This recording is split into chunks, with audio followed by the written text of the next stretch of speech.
Merci Bonjour de vous mesdames, installer. bonjour mesdames. Le Bah, écoutez, on est très heureux de vous retrouver. Voilà, je vous rappelle que pour ceux qui nous regardent sur la vidéo, on est au SEM19, SEM19 aux 4 rues de Thionville. Venez nombreuses pour assister à tous les cours à Tachem. Et que vous puissiez être des grandes tzadkaniyot. On a besoin de tzadikim et de tzadkaniyot dans le dehors. Alors, Parashat Vayeshev. Dans la paracha de cette semaine, on va parler du buffet. Alors on va parler de Yosef, ses frères. En fait, on va parler de deux femmes, essentiellement deux femmes, de voir la différence entre la femme de Yehuda qui va être Tamar et la femme, et cette femme qui va s'investir chez Yosef, qui s'appelle la femme de Potiphar. Alors, ici c'est marqué dans la paracha que Yaakov, il avait un enfant qu'il aimait particulièrement, qui s'appelait Yosef. Alors pour plusieurs raisons, Rachid nous explique, parce que il était le fils de la femme qu'il aime, qui était Rachel. Il se ressemblait physiquement. Ben Zekounim, c'était l'enfant de sa vieillesse, le petit chouchou de la famille, donc le dernier enfant. Et à part ça, Ben Zekounim, il était intelligent. C'était un enfant qui était intelligent, et donc il lui apprenait la Torah, à lui en particulier. Et ce privilège qu'il avait, a créé une forme de zizanie dans la famille. Ça veut dire que les enfants de Yaakov, quand ils ont vu que Yaakov il avait une relation particulière avec cet enfant, ça a créé de la haine. Et après on verra plus tard Vaïkanoubo et de la jalousie. Il faut savoir, premier principe, c'est dommage, on y va. Premier principe, c'est que la haine est issue de la jalousie.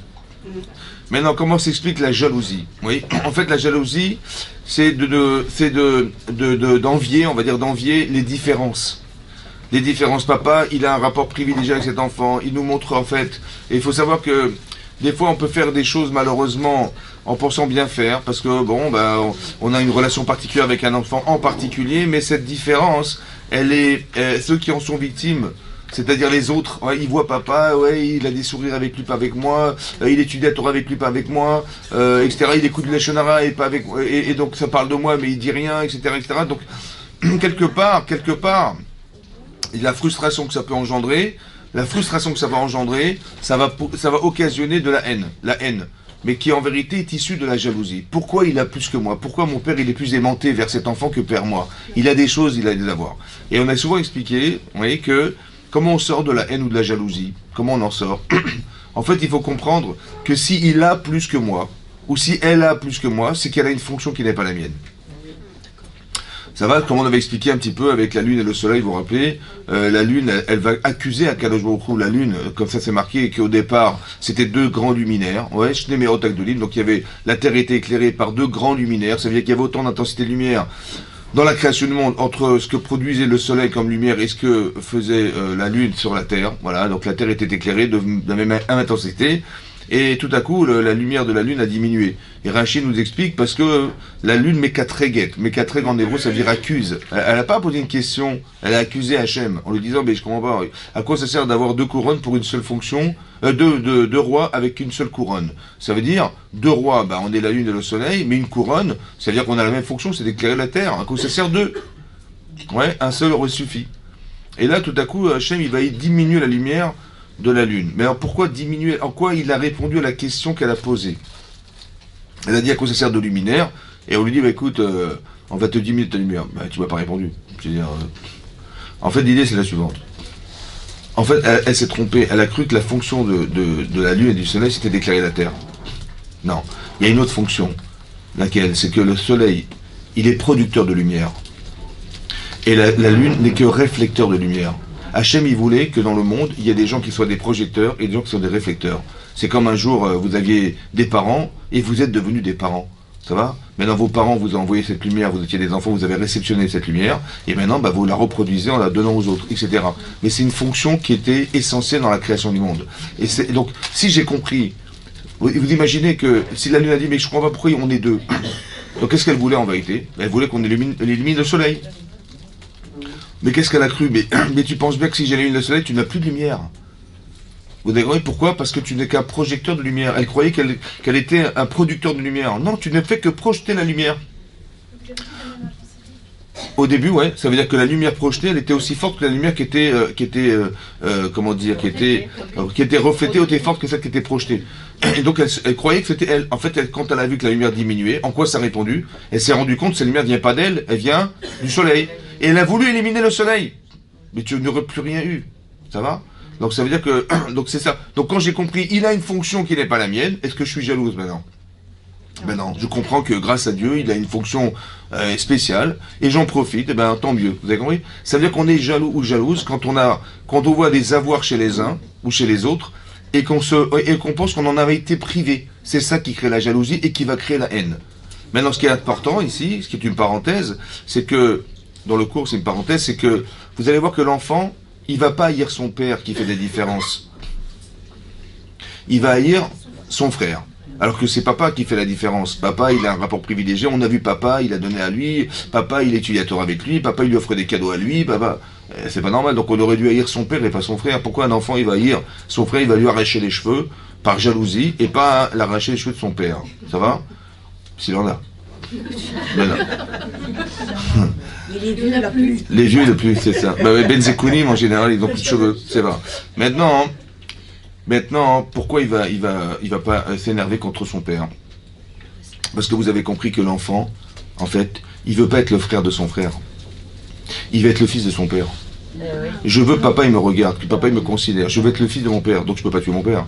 Par contre, je dois tuer mon frère pour que mon père, il considère que j'existe. Vous avez compris ce qui se passe? C'est ça. C'est ça. Et ça, il faut faire très attention. Ça crée des fractures.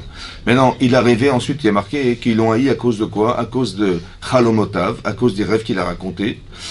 Et aussi des Devarav, des paroles qu'il a dites sur eux, qui ont été vexantes parce qu'il a dit des choses qui étaient fausses, en fait. Ouais. Et donc, quand on raconte des choses sur nous et qui sont fausses, ça nous met encore plus en colère.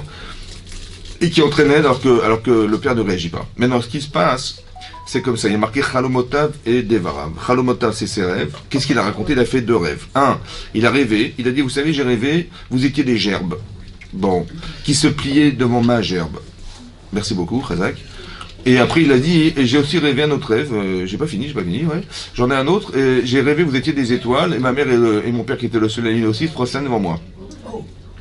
Et là, ils ont dit, là tu vas trop loin. Donc il a dit, Timloch alenu, Timshol banu. Timloch, tu veux régner sur nous, qu'est-ce que tu sous-entends? Tu veux régner sur nous? Tu veux gouverner sur nous? C'est quoi la différence entre la gouvernance et le capacité de régner sur les gens? Ouais, c'est quoi la différence? Oui. Alors, quand on nomme un roi, on t'a pas nommé roi. Tu veux régner sur nous? Il aurait fallu qu'on ne nomme Som Tassim Alechameler, c'est on a nommé quelqu'un pour être le roi. Ouais, mais on t'a pas nommé les rois. Et à part ça, gouverner, c'est-à-dire que tu t'imposes. C'est-à-dire que soit tu es roi nommé, soit tu es un gouverneur qui s'impose sur nous. Et ça, c'est l'un ou l'autre, on n'en veut pas. Ça va? Un, parce que tu n'es pas roi d'Israël. Le roi qui est prévu, c'est Yehuda. Depuis quand Yehuda, il va se prosterner devant toi? Et donc, qu'est-ce que ça veut dire? L'interprétation qu'on en fait, c'est de dire, tu vas couper le clan Israël en deux. Le peuple juif va se diviser entre Yosef et toi. Et ça, c'est pas, entre Yehuda et toi, c'est pas possible. Donc, ils vont juger Yosef. Et ils vont le condamner. Alors, comment je sais que ce que nous dit la Torah, qu'ils ont haï et ils ont jalousé, c'est psychologique. Et c'est pas conscient. Ouais, c'est pas conscient. Parce que, ce sont des tzadikim. On a dit Mitato Shelema, ça veut dire il avait une couche parfaite, ses enfants étaient des tzadikim. Bon, s'il haïssait leur frère, il voulait le tuer, il le jalousait, ils sont pas des tzadikim, ça va? Ça, c'est une chose à voir. À part ça, ils l'ont jugé condamné. Depuis quand on juge quelqu'un qu'on haït? Ça n'existe pas. Donc si c'était conscient, jamais on n'aurait imaginé que c'était possible qu'il ait jugé condamné. D'où je sais que c'est inconscient. Parce que depuis quand c'est toi qui juges ton frère? C'est pas à toi de juger ton frère. Il aurait fallu qu'ils aillent voir leur père en disant papa, regarde, il est arrivé, c'est désobligeant, je sais pas, occupe-toi de ton fils. Voilà ce que j'aurais dit moi. Or, s'ils ont dit on n'en parle pas papa et on va trouver des prétextes pour se débarrasser de lui, en se passant du jugement de mon père et en prétextant soi-disant ouais papa il l'aime, il va jamais le juger objectivement, etc., sont des prétextes en vérité qui inconsciemment sont révélateurs de ce que la Torah nous dit. Ça veut dire que quand on a des sentiments forts qui sont la haine et la jalousie, qui sont inconscientes, alors ça va forcément intellectuellement orienter nos choix. Est-ce que vous comprenez ce que je veux dire? D'où je sais que c'était des choix orientés, parce que depuis quand tu juges sans ton père? Depuis quand? Ouais, comment ça se fait que tu te places de lui? Comment ça se fait que tu as pensé qu'il fallait le condamner? Comment ça se fait que tu as interprété comme ça aussi? Pourquoi tu as interprété que c'était roi d'Israël? Est-ce que tu en sais quelque chose? Non, bah t'en sais rien, donc tu dis je sais pas. Tu dis mais oui, mais ça paraît très logique. Ben j'ai compris, ça paraît logique, mais c'est pas forcément vrai. Donc comment je vais, un, me permettre de juger, deux, comment je vais prendre la place de mon père, ça se fait pas non plus. Donc je vois que psychologiquement, en vérité, vous avez compris que l'inconscient a une influence très forte sur le conscient, très forte, au point de se passer de son père, au point de juger quelqu'un qui n'est que le produit d'une interprétation. C'est toi qui crois qu'il a... En fait, c'était faux, c'était le roi d'Égypte. Mais en fait, ils ont cru, certains qu'ils étaient de... Mais pourquoi tu fais sans savoir? Pourquoi tu fais... comment dire? Parce que psychologiquement, j'ai envie de dire que c'est comme ça que ça se passe. Ça m'arrange de penser que c'est ça. Vous avez compris ce que je veux dire? Ben oui, parce qu'en fait, on fait des choix, d'où je sais qu'ils sont inconscients, parce que c'est pas normal que tu juste... C'est pas à toi de juger ton frère. Comment tu as pensé que tu allais priver un enfant de la famille de Yaakov Avinu? C'est dur. Mais je dis, bah oui, mais qu'est-ce que tu veux qu'on fasse? On a pensé, hein? Mais je dis, c'est pas à toi de juger. C'est pas à toi de juger, c'est à ton père de juger. Ouais. C'est qui la référence? C'est ton père, c'est pas toi. C'est qui le rave? C'est pas toi. C'est qui? Vous avez compris? Et ben bizarrement, ils ont fait ça. Ça, c'est un révélateur. Comme si que j'avais pas envie que mon père, j'avais tellement envie que mon père, il puisse m'accepter, et que j'ai tellement envie que Yosef, il soit plus là pour être un écran entre mon père et moi, que je vais le juger, le condamner. Et donc l'interprétation, ça colle bien, c'est une halakha en plus. C'est super. Que quelqu'un qui est rebelle contre la royauté d'Israël, il est condamné à mort. Ben, super. Allez hop, on va le juger comme ça. En fait, ça m'arrange. J'ai peur que ma réflexion soit une sorte d'échappatoire à la vérité. Vous comprenez comment ça marche? C'est ça. Et ce virus, en vérité, il va rester éternellement jusqu'à aujourd'hui. Parce que les 12 enfants d'Yaakov, c'est tout le peuple juif qui est présent. Et donc c'est ce qui va rester. Ok, maintenant, qu'est-ce qui va se passer? Qu'est-ce qui va se passer? Donc ils vont aller à Dothan. Parce qu'il a été faire paître le troupeau, là-bas, ils vont rencontrer un homme, ouais, qui est un homme qui était en fait le malach Gabriel. C'est-à-dire qu'il les trouvait pas, Yosef. Donc normalement, il n'a pas trouvé ses frères, il serait retourné chez son père. Non, Hachem, il a mis un homme qui était là au milieu du chemin, et il leur a demandé, il a dit, mais vous avez l'air d'être égaré. Il dit, oui, je cherche mes frères. Et il a dit, en fait, je cherche la fraternité, je cherche à retrouver, je sais qu'ils me haïssent, c'est comme ça, et que c'est marqué. Il savait, malgré qu'il savait, son père lui a dit, vas-y, va les chercher. Il savait qu'il était haï, quand même, il a été. Il a accepté d'aller retrouver ses frères en sachant qu'il était haï par ses frères. Mais il dit, et anochim evakesh. En fait, je cherche la fraternité. C'est ça que ça veut dire. Je cherche mes frères, j'ai envie de retrouver cette fraternité.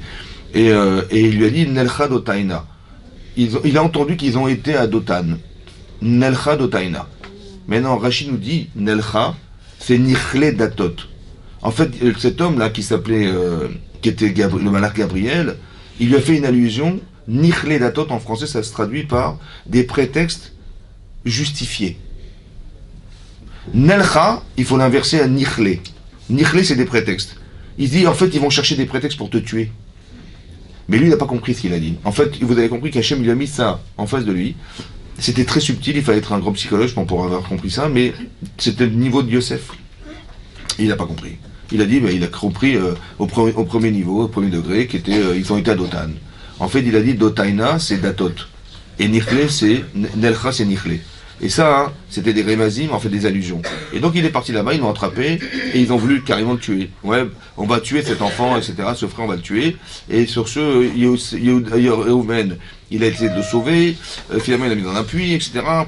Après Yehuda, il a dit, écoute, on va pas tuer notre frère, ouais, on va le vendre.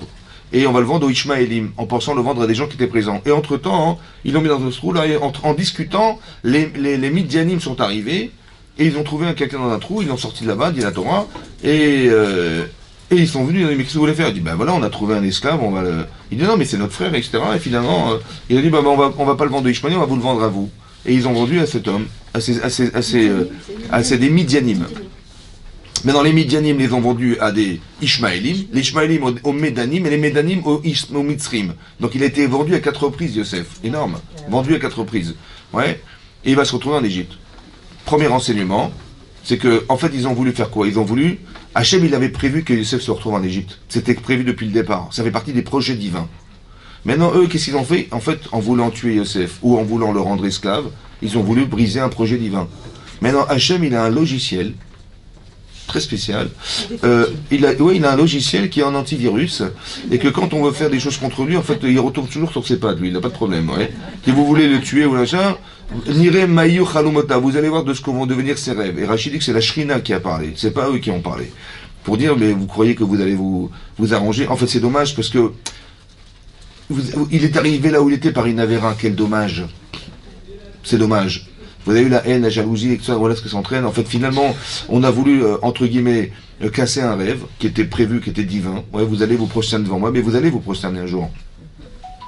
Et donc, qu'est-ce qui va se passer? C'est marqué dans la Torah qu'à la suite de ça, donc donc qu'est-ce qu'ils ont fait? Donc ils ont pris la tunique de Yosef, ils l'ont aspergé de sang avec un séhir izim, c'est-à-dire avec un bouc. On a du sang parce que le sang du bouc a le sang à la couleur du sang humain. Et ils ont aspergé sa tunique et ils l'ont envoyé chez leur père. Ils n'ont pas osé se trouver devant lui. Vaïchalerou, ils l'ont envoyé chez leur père en lui disant, ceux qui ont été envoyés, à Kerna, je t'en prie, reconnais la tunique.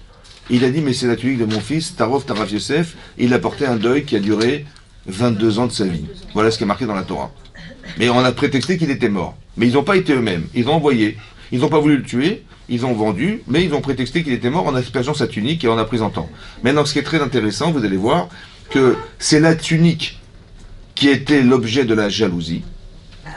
Cette tunique, ils vont la tuer en l'aspergeant de sang.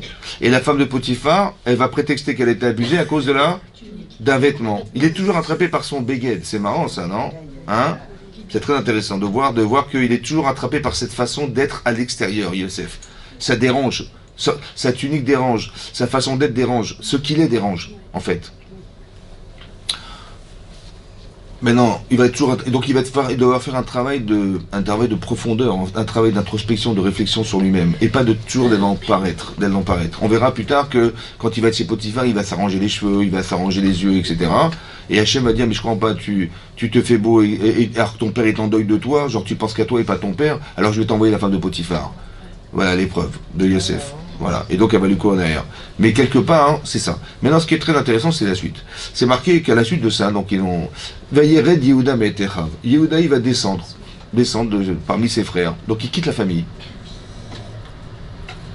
Donc, le pshat, c'est des Vayered, ils habitent en Israël, ils sont descendus. Ils sont descendus d'Israël, il est parti dans un autre pays. Ouais, on est parti en Erescana, il est dans un autre pays. Ouais. Mais là-bas, Yehuda. Mais là-bas, Rachid nous explique qu'il Vayered, c'est autre chose. Vayered, il est descendu dans l'estime de ses frères. Ça veut dire que, qu'est-ce qu'ils ont dit les frères de Yehuda à Yehuda? Ils ont dit, mais quand nous on voulait tuer Yosef. Bon, tu nous as dit, écoutez, on va pas tuer notre frère, on va pas porter cette responsabilité d'avoir du sang de notre frère sur nos mains, alors on va le vendre. Il dit, tu nous as dit de le vendre. Pourquoi? Parce que tu as dit, mais qu'est-ce qu'on va dire à papa? Et si on le tue, alors il dit, bon, on va quand même pas porter le sang de notre frère sur nos mains, donc on va prétexter qu'il est mort. Voilà ce qu'on va dire. Il dit, mais dommage, tu aurais dû nous dire. Mais quand on va voir papa dans une tristesse pareille, est-ce qu'on va supporter de leur faire subir un deuil qui n'existe pas? Et quand on l'a vu, nous, on a vu pleurer, on a été touchés, ça nous a touchés, on a dit, mais qu'est-ce qu'on a été bête de le vendre, etc. On a regretté. Mais toi qui nous as dit, toi qui étais lucide, et qui étais capable de penser qu'il fallait le vendre, tu aurais dû nous dire de ne pas le vendre. Et de dire, écoutez, on va le ramener à la maison, papa, comment on va supporter de le voir dans une tristesse pareille? C'est pour ça qu'on apprend ce principe de là, dit le Midrash. Quelqu'un qui commence une mitzvah, il faut la finir. Matril be mitzvah, il a commencé à dire, mais on va pas le tuer, on va pas le vendre non plus, parce que qu'est-ce qu'on va devoir dire à notre père? Et donc, il aurait dû être lucide, ce qu'il n'a pas été. Et ça n'a pas pour autant changé. C'est-à-dire que Yehuda, malgré ce reproche qui a été fait par ses frères, il a considéré qu'il devait partir. Comme si qu'il échappait à sa problématique personnelle. Vayered Yehuda Me'etechav. Et donc il s'en va, ok. Mais en tout cas, Hachem il a envoyé les frères. C'est intéressant, après je vais vous expliquer pourquoi c'est comme ça. Il s'en va, il va rencontrer une femme, elle s'appelle Bat Shura, la fille de Shura. On ne sait même pas comment elle s'appelle. Ouais, la fille d'un tel s'appelle Monsieur Shura. Ouais. Peut-être qu'il n'avait pas le choix, je ne sais pas. En tout cas, il est parti là-bas, et après il a épousé cette femme. Bon, ok. Et il a eu 3 enfants. Le premier enfant, il l'a appelé Er. Le deuxième, elle l'a appelé Onan. Et le troisième, Sheila. Ouais, il a eu 3 enfants avec elle. Et en âge de se marier, Er, il va épouser, donc on va lui proposer d'épouser Tamar, qui était une des descendantes, je pense descendante, parce que la fille de Shem, je crois pas trop, mais une descendante de Shem. Descendante de Shem. Donc c'était une fille d'un Cohen. Shem, c'était Cohen Kelelion, donc c'était le fils de Noach, une fille exceptionnelle. Et donc il va épouser cette femme. Et là-bas c'est marqué que quelques temps plus tard il va mourir. Cet enfant meurt, meurt. Pourquoi? Parce qu'il était Ra.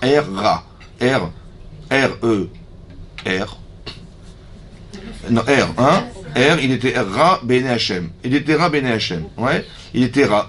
C'est les mêmes lettres que Ra à l'envers. Voilà. Aïn Resh. Ça a été Ra Bene Hashem. Maintenant, c'est marrant qu'il porte ce prénom quand même, c'est incroyable. Après, son père va voir que il perd son enfant, Yehuda perd son fils. Il va dire à son autre fils, Onan. Onan, c'est quoi Onan en hébreu? Le deuil. En fait, il porte le deuil de son frère. Onan.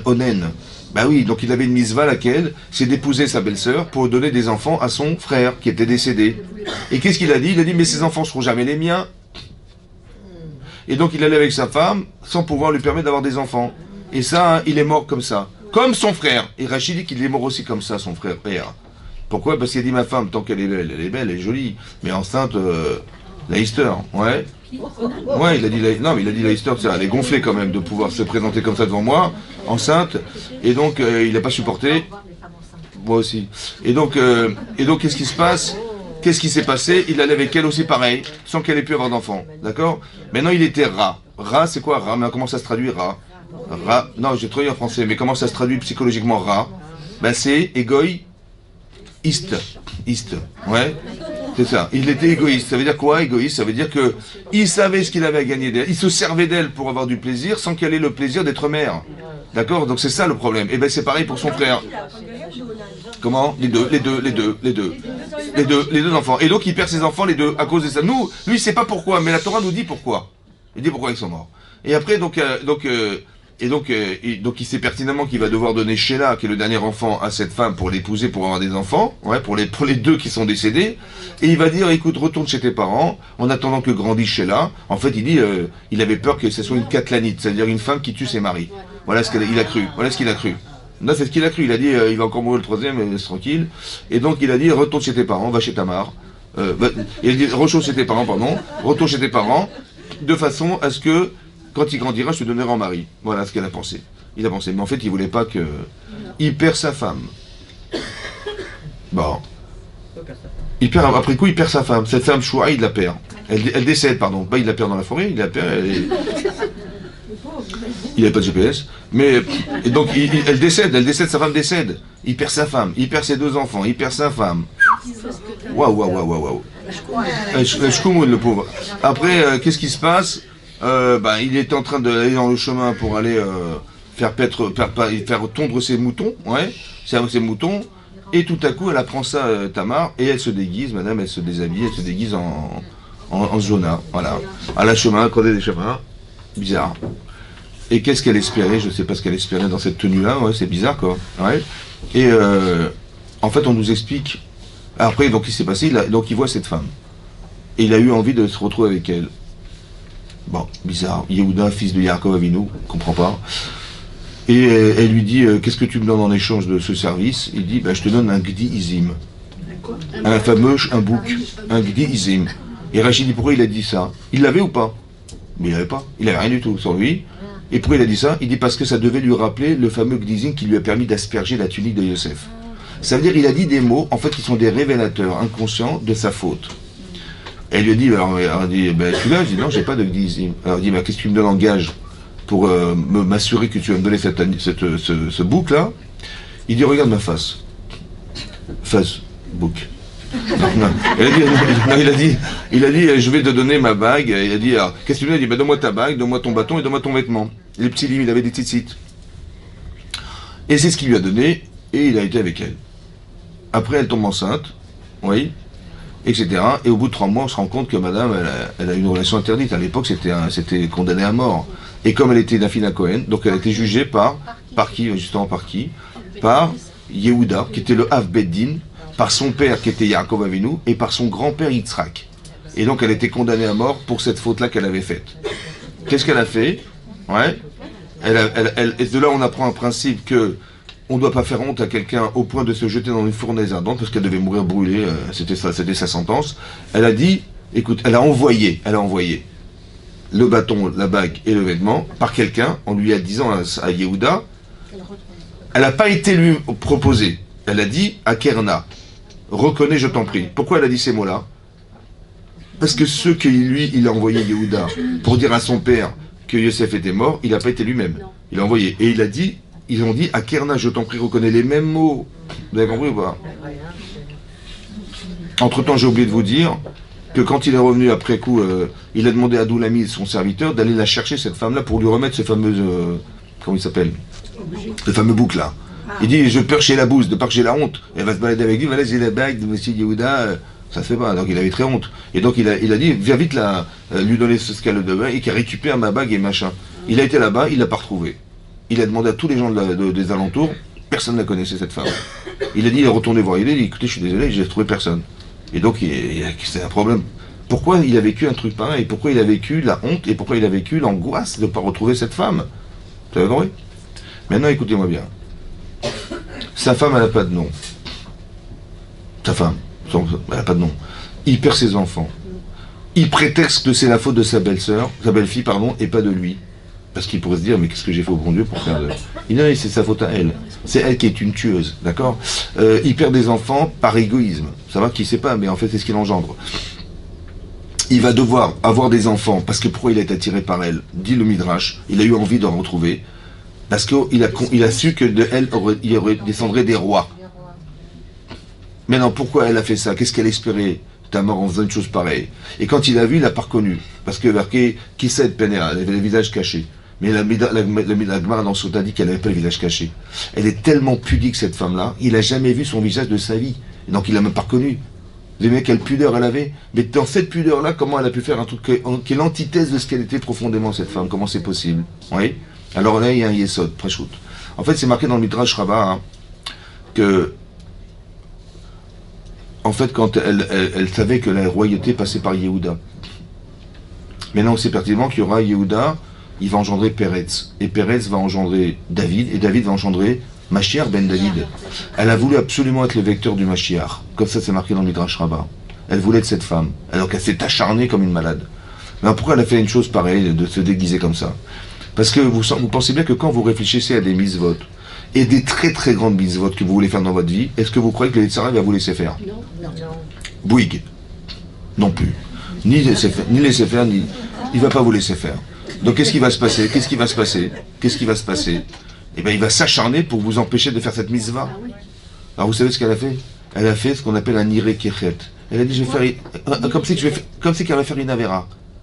Et le Yetzirah, il va dire, elle va faire une avera, je la laisse tranquille. Vous avez vu? Elle a trompé le Yetzer. C'est ça le Yesod. Quand il y a une mitzvah de tromper son Yetzirah pour lui faire croire qu'on va faire une avera, un iré kechet, en fait, un peu comme Yehuda et Tamar, un peu comme ici Boaz avec Ruth, un peu comme vous avez, comme le Ramban, il explique. Le Ramban, il explique que à Kippour, on a amené deux boucs. Un l'Hachem et un la Azazel. Pourquoi faire un la Azazel? On jetait d'une montagne, il se déchiquetait. Hein?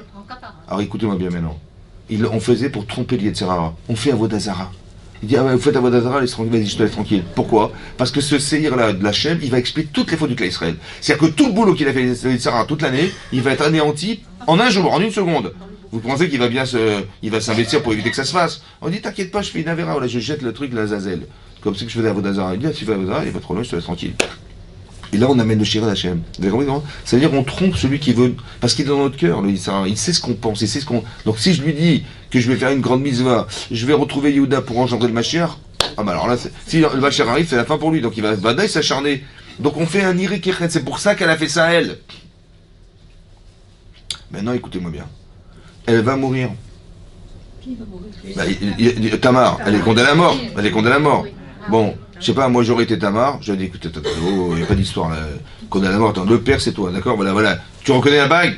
Ne mens pas. Tu reconnais la bague? Bon, voilà. Tu reconnais le vêtement? Tu reconnais le bâton? C'est le tien ou pas? Dis, ne mens pas. Voilà ce que j'aurais fait, moi. C'est ce qu'elle a fait, elle? Non. Elle a envoyé. Non, elle a dit là-bas, je veux pas te faire honte. Je veux pas te faire honte. Là-bas, on apprend, là-bas, elle dit, de là, on apprend que Noach, les Adam, Shipol, les Kif Shanaesh, il est préférable de se jeter dans une fournaise ardente que de faire honte à son Albip et de Chavo Barabim. D'où qui on apprend de Tamar? Elle a fait un bisayon. Mais non, pourquoi elle n'a pas fait un... Pourquoi elle n'a pas dit, mais je te dis la vérité, c'est toi le mari, c'est toi le père de mes enfants, voilà, et ne mens pas.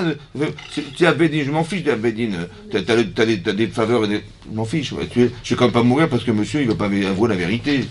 Voilà ce qu'elle aurait dû dire, normalement. Elle a dit ça? Non. Alors écoutez-moi bien, mesdames, écoutez-moi bien, mesdames. Très important dans les couples, ce que je vais vous dire. Si elle lui avait dit la vérité, c'est toi le père, il a eu l'archouma ou pas? Il aurait la honte de sa vie? Attendez, il est chef des tribunaux. Devant son père et son grand-père, on lui fait dire que c'était lui qui était avec elle. Qu'est-ce qu'il aurait fait à votre avis? Il aurait dit, tu me fais ce bisayon, tu peux crever. Qu'est-ce que je vais faire? Eh bien, ce bâton, tu me l'as volé, ça va? Et soi-disant, c'est moi, mais tu plaisantes. Il aurait menti. Personne n'aurait rien su, elle serait morte. Donc elle était intelligente. Elle a dit, si je rentre en compétition avec cet homme, je vais perdre. Vous savez ce que je vais faire? Je vais lui dire, écoute, je vais mourir. C'est pas grave. Je sais que c'est compliqué pour toi de dire la vérité, je sais, mais c'est pas grave. Si tu es d'accord, c'est bon. Sinon, je suis prêt à mourir, c'est pas grave, je peux te faire la honte. Vous avez vu le cavote qu'elle lui a fait ou pas? C'est ça qui lui a permis d'accepter la vérité.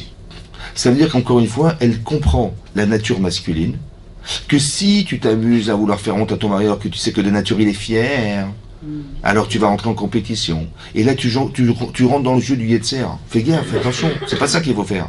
Et c'est ça qu'on apprend de Tamar. Elle était chachama, elle a compris que, au contraire, pour que, en fait, le Yetzer ne lui mente pas en lui faisant croire que je lui fais un affront, parce que je ne lui fais que lui dire la vérité, moi, hein, eh ben, je vais le vexer. Et cette vexation va engendrer que je vais mourir. Ben, c'est de la bêtise. C'est de la bêtise. Alors, qu'est-ce que je vais faire? Je vais faire du kavod. En lui disant, écoute, c'est pas grave. Si tu avoues, tant mieux. Si tu avoues pas, c'est pas grave, je vais mourir pour toi. Je vais mourir, c'est pas grave. Comment ça, tu vas mourir? Entre mon petit kavod et ta mort, mais jamais de la vie. Alors il a avoué. Tzadka Mimeni. Il a dit Tzadka a raison. Il a assumé. Et Mimeni de moi sont ses enfants, il a assumé. C'est-à-dire quoi? Il a avoué. Vous savez ce que c'est ça? Yehuda. Ce que je suis en train de vous expliquer, c'est tout ce qu'Hachem il a fait pour qu'il arrive à retrouver son nom. Il s'appelle Yehuda. Ça veut dire qu'il doit un jour être modé. Tant que tu ne reconnaîtras pas tes erreurs, tant que tu vas nier, tant que tu vas machin. Maintenant, qu'est-ce qui s'est passé? Pourquoi c'est comme ça? Parce qu'il aurait dû depuis longtemps avouer qu'il avait eu tort devant Yosef. Seulement quoi? Seulement quand il a entendu le rêve, qu'est-ce qu'il a pensé à votre avis? Bah Yehuda, il a vu que, Georges, moi je vais me prosterner devant toi. Ça va? Inconsciemment, qu'est-ce que ça veut dire? Ça veut dire deux choses. Soit ça veut dire, il est fou, il faut que je l'empêche de faire cette folie, donc je vais le vendre, légitimement. Soit j'ai pas envie de perdre mon rôle de roi, donc il faut qu'il s'en aille. Vous avez compris? Vous avez compris? Ça c'est inconsciemment. Donc en fait il n'a pas assumé quelque part, entre guillemets. Oui, encore une fois je parle de Yehuda, chevet d'Israël. Donc il faut bien comprendre que ce que je vous dis n'est pas conscient, encore une fois. Faut pas, je mets des pincettes dans ce que je vous dis, faire très attention à ce que je vous dis. Faut pas dire oh, Yehuda c'est un rachat, c'est pas ça que je parle. Je parle que inconsciemment le jeu du Yetzer Hara, qui est celui de manipuler une partie inconsciente qui va faire juger des gens consciemment alors qu'ils ne se rendent pas compte qu'ils sont manipulés. Il aurait dû faire teshuva sur ça, c'est-à-dire de comprendre que tout ce qui est orchestré, en fait, c'est qu'il n'arrive pas à reconnaître que, soit tu dis, ben, si c'est Yehuda, si c'est Yosef Hidorah, ben, j'assume, j'accepte, soit il est fou. Et Hachem, il jugera cet homme. C'est tout ce qu'il aurait dû faire. Non, c'est pas ça qu'il a fait. Il a condamné Yosef. Vous avez compris ce que je veux dire? Il n'a pas été modé. Alors qu'est-ce qu'il va faire? Il va épouser une femme qui n'est pas sa femme, en fait. Non, il va épouser sa femme, la première femme, elle s'appelle comment? Batchoua. Mais pourquoi elle n'a pas de nom, cette dame? Parce qu'il n'a pas de nom. Lui, il s'appelle pas Yehuda. Mais non. Donc il épouse une femme qui n'est pas sa femme. Et il perd des enfants parce que ce ne sont pas des enfants qui sont représentatifs de Yehuda. Ce sont des enfants qui sont égoïstes. C'est-à-dire qu'il engendre quelque chose qui est stérile. Il va rencontrer une femme stérile. La relation, elle est stérile. Vous avez compris pas? Mais pourquoi il fait ça, Hachem? Pourquoi il perd ses enfants? Pourquoi il perd ses enfants? Parce qu'il est stérile. Parce que c'est pas lui. C'est pas lui. Il a réparé sa faute alors? Attendez, après je vous explique. C'est pas lui. Donc il épouse une femme qui en fait, en fait, la vraie femme c'est qui? C'était Tamar en fait. Et c'est elle qui va lui permettre de devenir Yehuda. Mais soit il va renier, il va mentir encore une fois, il va renier, elle va mourir et finalement elle aura servi à rien. Soit il a compris que finalement c'est elle qui lui a permis d'être Yehuda. C'est sa femme qui lui a permis de devenir Yehuda. On n'a pas terminé parce que lui il a cru que pourquoi tout ça s'est arrivé parce qu'il lui avait pas donné Sheila. Comme ça c'est marqué dans la Torah. En vérité tout ça c'est pas vrai. C'est à cause de Yosef.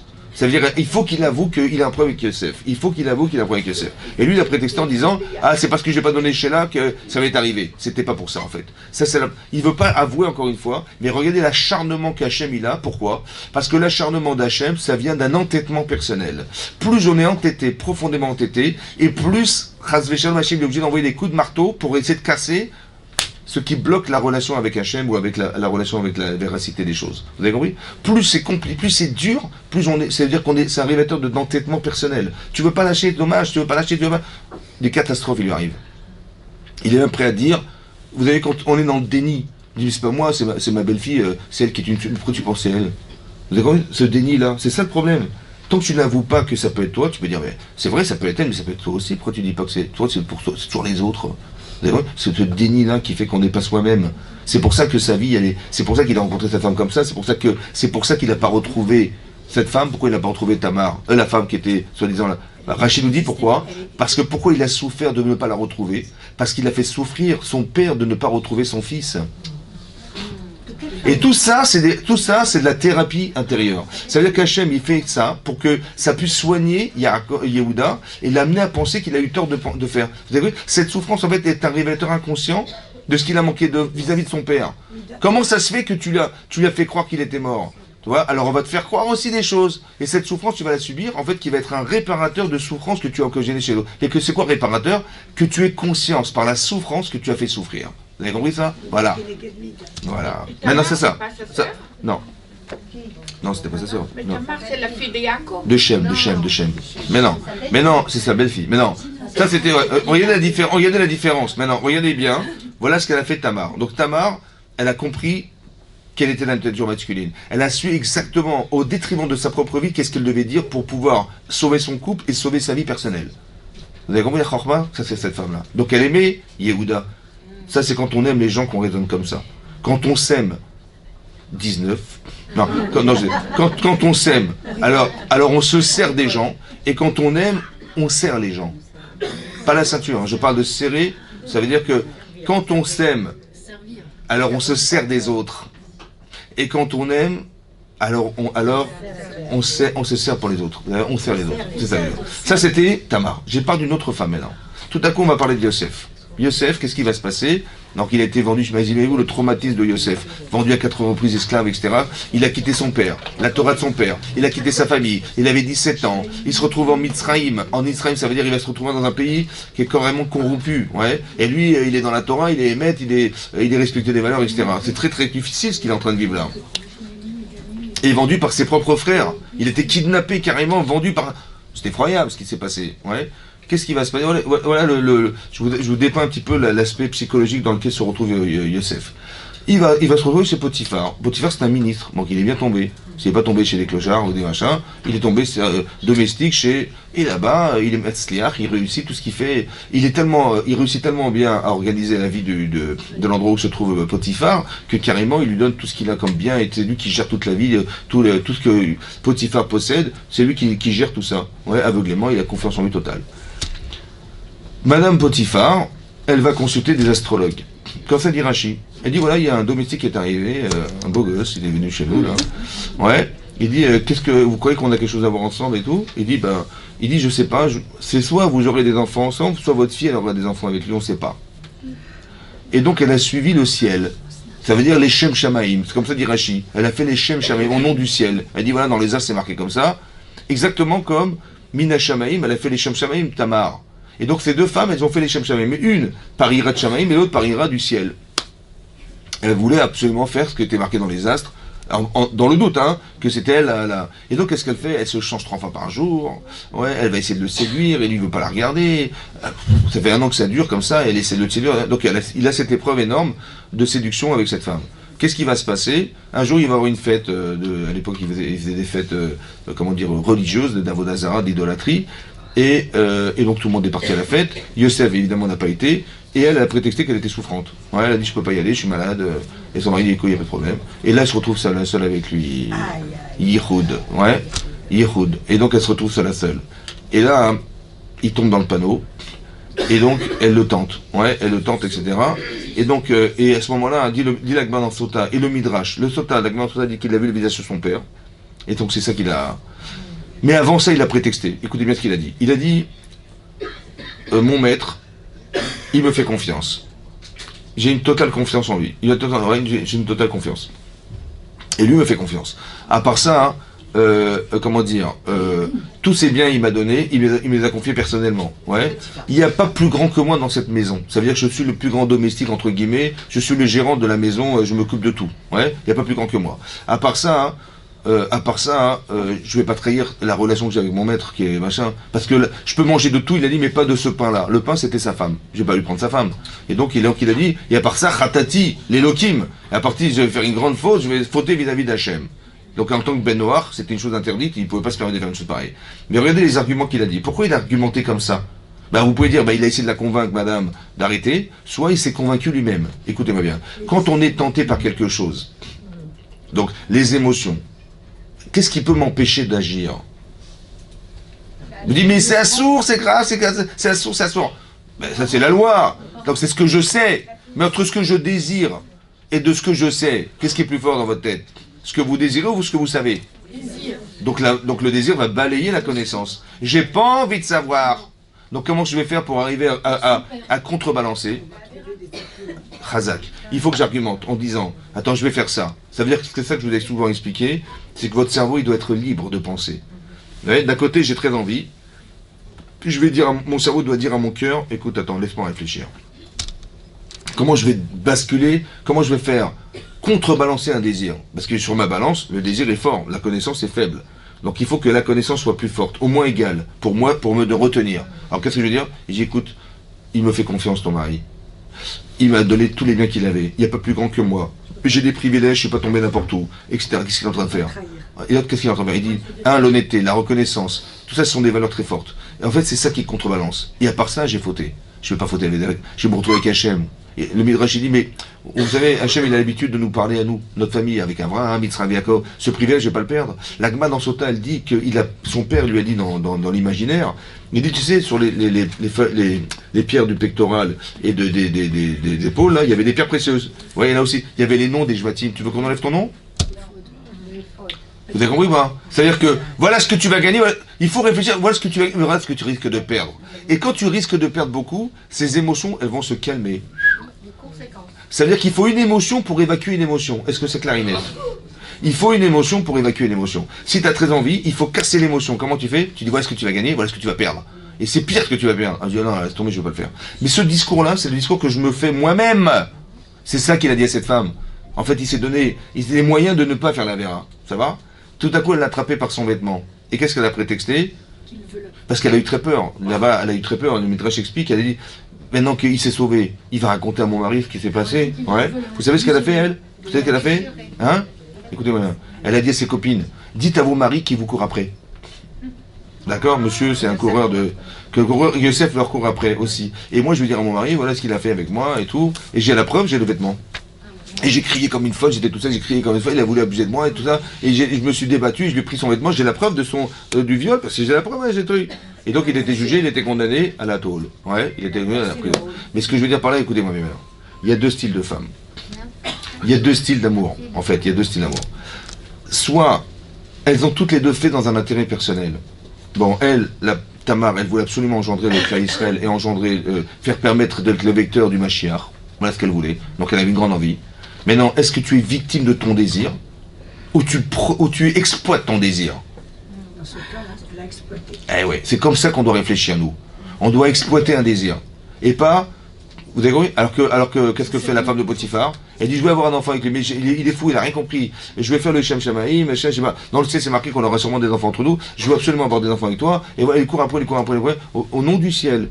Bon, la différence, c'est quoi? C'est que tu vois qu'il refuse. Alors tu t'es vexé, qu'est-ce que tu as fait? Tu l'as envoyé en prison. Tu l'as envoyé en prison. Ça veut dire que, tu veux pas? Eh ben, je t'emmène en prison. Cette réaction, si on a cette réaction-là, de dire, c'est comme ça, je t'envoie balader, c'est en vérité la réaction de la femme de Potiphar. Quand on aime, en fait, on est plus dans l'empathie, on est plus dans la tristesse, on est plus dans quelque chose que le contraire. Ah, tu m'écoutes pas, ah, tu vas pas faire mes désirs, ah, tu vas pas réaliser mes besoins, bah, tu vois ce que je vais te faire. Ouais, on est plus dans la vengeance. Bah, il est en prison, bah, tant mieux. Il va passer 10 ans, bah, tant mieux. Vous avez compris, pas? Voilà. Ça, c'est parce qu'on aime pour soi-même. Est-ce qu'on aime ou on s'aime? On s'aime. Et c'est ça le problème. Il faut bien réfléchir, mais tu dis j'aime mon mari, mais tu aimes ton mari, tu l'envoies pas dans les orties. Vous avez compris, pas? C'est ça qu'il faut comprendre. Il y a deux styles de femmes, il y a deux façons de réagir. Il y a une femme qui va vouloir conserver son couple et de ne pas mettre son mari en porte-à-faux et de dire écoute c'est pas grave je vais mourir. Si t'es malade tu vas mourir, mais c'est lui qui est en tort, c'est lui que tu. Toi et Sarah il te dit quoi? Attends, il va pas s'en sortir comme ça hein. Donc, Attends je suis enceinte mais c'est de lui qui je suis enceinte, elle est bonne celle-là. Ça va? Il le sait pas. Mais je vais lui faire comprendre qu'il est le père de ses enfants. Et tiens voilà, tu reconnais et je vais faire la honte de sa vie. Ça va? En fait c'est un faux problème. J'ai une mauvaise démarche. Parce que j'oblige la personne à dire la vérité. On n'oblige personne à dire la vérité, écoutez-moi bien. Il faut jamais obliger l'autre à dire. Il faut l'inviter à dire la vérité, ce qui n'a rien à voir. Et pour l'inviter, il faut que je m'efface pour qu'il dise la vérité. Pourquoi? Parce que je sais que je vais faire honte.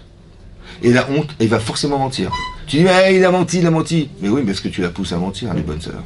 Vous avez compris? Tu dis, mais moi, je lui dis la vérité. Mais je lui dis, mais cette vérité fait honte. Ouais. Et cette honte-là, qu'est-ce que tu veux qu'il fasse? Ben, il va mentir, évidemment qu'il va mentir. Il va dire, mais tu me fais la honte devant mon père et devant mon grand-père, et je suis à Bénin, et je suis reconnu, machin, tu m'écrases dans cette... Mais tu vas voir ce que je vais te faire. Donc il va forcer... il va rentrer en compétition. Ça, il faut jamais rentrer... Vous avez compris? Rappelez-vous toujours, quand vous étiez des enfants à l'école, ouais, les filles, elles sont gentilles, elles jouent à la marelle. Et les garçons, à la bagarre, comment dire, je suis plus fort que toi, je cours plus vite que toi, blablabla. Vous avez vu que les hommes sont des compétiteurs. Vous avez vu, votre mari, c'est un compétiteur, ça va? Donc c'est-à-dire que l'enfant que vous voyez, c'est le même en fait adulte. La différence, c'est qu'il a des projets adultes. Mais il est un compétiteur, c'est sa nature, c'est comme ça. Donc il faut pas se battre contre lui parce que tu vas perdre. Ou alors, du moins, tu vas pas forcément gagner parce qu'il va te dire ah tu me fais ça, tu vois ce que je veux. Attends, tu vas me faire croire que tu es plus forte que moi. Non mais tu rêves ou quoi? On va se bagarrer. En fait c'est autrement dit on va se bagarrer. Il va s'acharner, il va pas se lâcher prise. Mais pourquoi? Parce qu'en fait il se sent pas respecté. Mais je suis un homme. Donc vous avez compris? Il faut qu'on comprenne qu'il y a une nature masculine qui n'est pas une nature féminine. Entre femmes, on peut se dire des vérités, mais entre hommes, c'est un autre contexte, parce qu'il y a une autre façon de concevoir, entre guillemets, le conflit de couple. C'est pas perçu de la même manière. Je peux dire, entre femmes, elles peuvent se dire des vérités, qui vont dire, ouais, t'as raison, c'est vrai, t'as raison. Si une femme, elle a pas ce problème, de ce complexe, en fait, d'être en compétition avec l'autre, elle va dire, ouais, bah, écoute, bien sûr, c'est la vérité, j'accepterai, il n'y a pas de problème. Mais un homme ne réagit pas de la même manière. Et ça, c'est ce qu'elle avait compris, Tamar. C'est pour ça. Comment? Ça veut dire, si Tamar, elle lui aurait dit la vérité, mais gentiment, ça veut dire ça dépend de la manière. Mais attends, vous imaginez, ça veut dire quoi gentiment? Elle lui dit quoi? Qu'est-ce qu'elle va lui dire gentiment? Ça, c'est ton bâton, tu vois pas, c'est dans la Bible. devant personne. Attendez, mais qu'est-ce qu'elle est en train de lui dire? Autrement dit, elle lui dit quoi? Mais c'est de toi que je suis enceinte. Donc aux yeux des autres, qu'est-ce que c'est ça? Pas devant les autres. Mais j'ai compris, c'est ce qu'elle a fait. Elle a fait, je veux pas me trouver présente. Je l'envoie par quelqu'un d'autre. Exactement comme, écoutez-moi bien. Écoutez-moi bien. Pour diminuer les Écoutez-moi bien. bisaïeux. Écoutez-moi bien. Voilà, il ne reste pas beaucoup de temps. Pour vous expliquer comment c'est, il faut faire très attention à ça. Yosef, il avait une mission. Ça va? C'est de faire avouer à ses frères qu'ils avaient eu tort de le vendre. Il faut qu'il fasse teshuva. Qu'est-ce qu'il a fait? Il a dit, je vais garder Binyamin en otage. Pourquoi il a gardé Binyamin? Parce que Binyamin est l'enfant de...